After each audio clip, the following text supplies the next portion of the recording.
થઈને એમને હાથ લાંબા કરવા પડે છે. હા બરાબર છે, પણ હવે આપણે કરી પણ શું શકીએ તારી સાહેબા?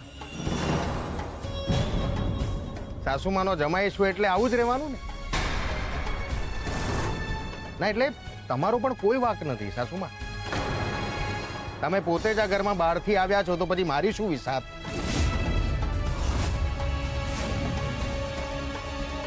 ચાલો ક્યાં? આજે આ વાતનો ફેંસલો થઈને જ રહેશે.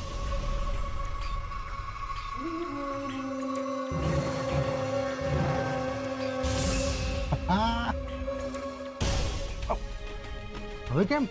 ઓવર એક્ટિંગ માટે. હા એ તો ચલો હવે. હા સારી સારી સારી. મહેન્દ્ર, નીચે ઉતર, મારે તારી સાથે વાત કરવી છે.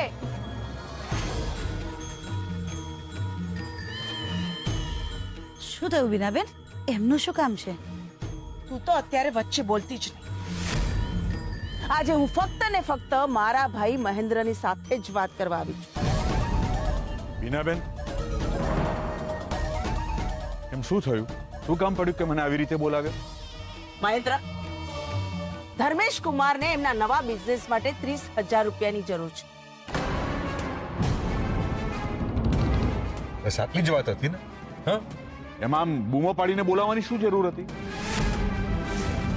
તમે જેટલા જોઈએ એટલા કહો. 30, 40, 50,000 ક્યાં મોટી વાત છે? જેટલા રૂપિયા જોઈએ એટલા કહી દેજો, મળી જશે એમને. સાહિલ, આપી દેજે. આપી દઈશ. આપી દેશે? મળી જશે? એટલે શું ભીખમાં આપેલા ટુકડા લેવાના છે મારે?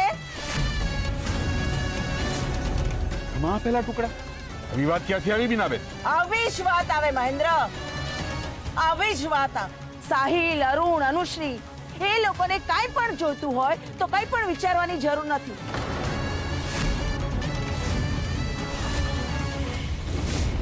સહેલાઈથી મળી જાય છે.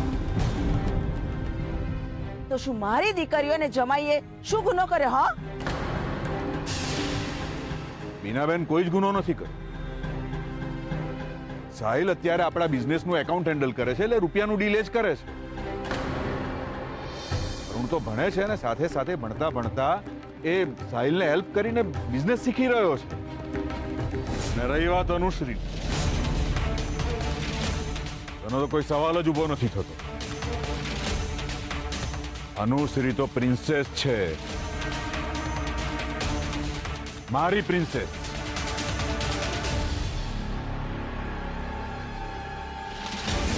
હા, હા, તારી અનુશ્રી પ્રિન્સેસ છે.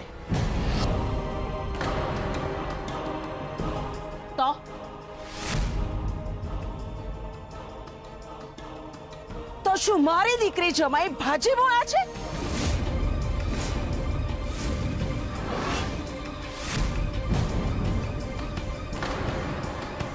હા બેન. પપ્પા, એક મિનિટ. ભાઈ, અત્યારે અહીંયા આ બધી આર્ગ્યુમેન્ટ કરવાની શું જરૂર છે? હા, ઘરમાં લગ્નનું વાતાવરણ છે અને ઘણાય કામ બાકી છે.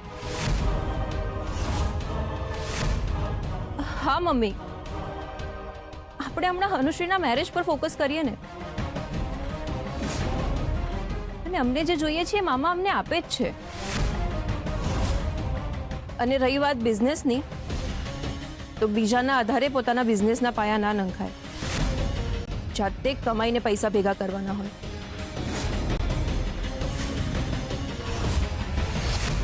મને સંભળાવે છે આ બધું તું? મેં ક્યારે આ ઘરમાં પૈસા માંગ્યા જ નહોતા. આ તો હું ફોન પર વાત કરતો હતો ને સાડી સાહેબા સાંભળી ગયા ને તરત જ એમને જઈને સાસુ મને કહી દીધું એટલે. અને અત્યાર સુધી મારા કામ માટે મને જે કંઈ પણ પૈસાની જરૂર પડી છે એ બધા પૈસા મેં બહારથી મેનેજ કર્યા છે, ઘરમાંથી નહીં.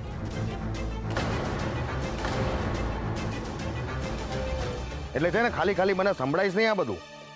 હા નુપુ, બનેવીલાલે જે કહ્યું એ સાચું છે. અને એ કંઈ કહે છે એમાં ખોટું શું છે? હે, ખોટું શું છે બોલો? પ્લીઝ શાંત થઈ જાઓ. હવે તમે લોકો પાછા શરૂ ન થઈ જાઓ. આ વાતને અહીં જ પતાવી દો પ્લીઝ. એમ કેમ વાત પતે મોમ? કોઈ એને તો દરેક વાતનો ઇશ્યુ બનાવવો જ હોય છે. અનુશ્રી, તું મન ફાવે એમ નહીં બોલ. બોલવા દે ને. ના ના બોલવા દે ને. ઇનફેક્ટ બધા જ બોલો. જોયું ને મહેન્દ્ર, સાંભળ્યું ને તે? અત્યાર સુધી હું જે કંઈ કહેતી હતી એનો અર્થ સાચો નીકળ્યો ને. આપણાને પારકા એ પારકા. બીનાબેન એવું નથી, કોઈ પારકું નથી. આ ફેમિલીમાં બધાને જે જોઈએ છે મળી જ જાય છે ને. હા મળે છે, પણ માંગીને. મારે મારી દીકરી જમાઈ માટે હાથ લાંબો કરવાનો, અને પણ તારી પાસે રૂપિયાની વાત મને નહીં કહો તો કેવી રીતે ચાલશે? મહેન્દ્ર, તું એ પણ ન ભૂલતો કે તારી પાસે આટલા રૂપિયા આવ્યા છે ને, અને એનાથી તે આ સામ્રાજ્ય ઊભું કર્યું છે ને, એની પાછળ મેં પણ મારી ઉંમર ઘસી નાખી છે. ઉંમર ઘસી નાખી? એવું તો શું કર્યું તમે બીનાબેન? ઘર સંભાળ્યું એને બિઝનેસમાં ઉંમર ઘસી કાઢેલી ના કહેવાય. શું ફક્ત ઘર સંભાળવાનું? હા, સાલું બૈરાઓના નસીબમાં જશ જ નથી. પ્રકાશ આપવા માટે મીણબત્તીની જેમ સળગી જશે, પોતાની જાત ઘસી નાખશે. અને તે સાંભળવાનું શું, તે કર્યું શું? અને ઉલટાનું બધાનું સાંભળવાનું એ અલગ. મહેન્દ્ર, મેં તારા બિઝનેસ માટે મેં આખી જુવાની આપી દીધી. અને એ ના ભૂલ મહેન્દ્ર કે જ્યારે જ્યારે તું મૂંઝાતો હતો, તારામાં હિંમત હતી, ત્યારે હું તને હિંમત આપતી હતી.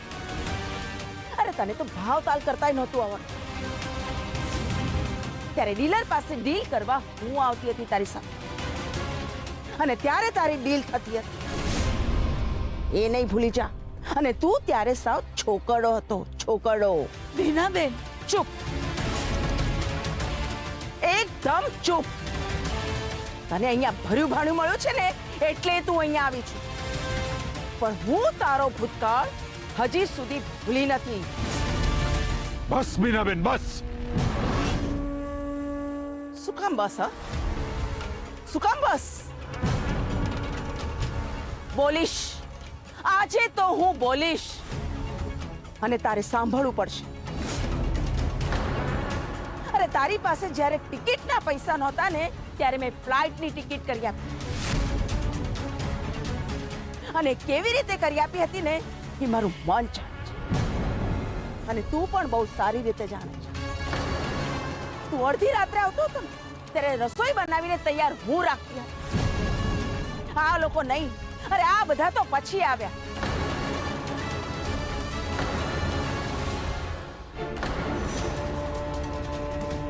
એ 25 વર્ષ પહેલાનો મહેન્દ્ર યાદ કર.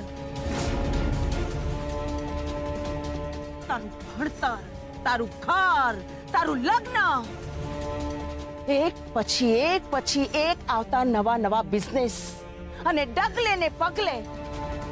એ સમયે જો મેં તને સાથ ન આપ્યો હોત ને, તો તું આ એમ્પાયર ઊભું જ ન કરી શક્યો હોત. સમજો?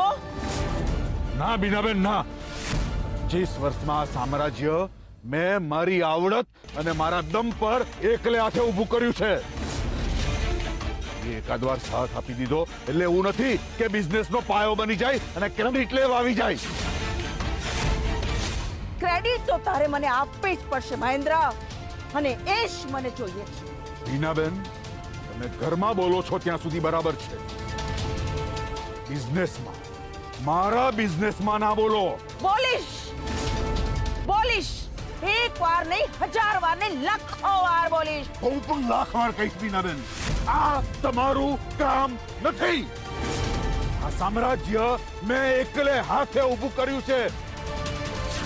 મારા એકલે હાથે મેં મહેન્દ્ર રાજ્ય ગુરુએ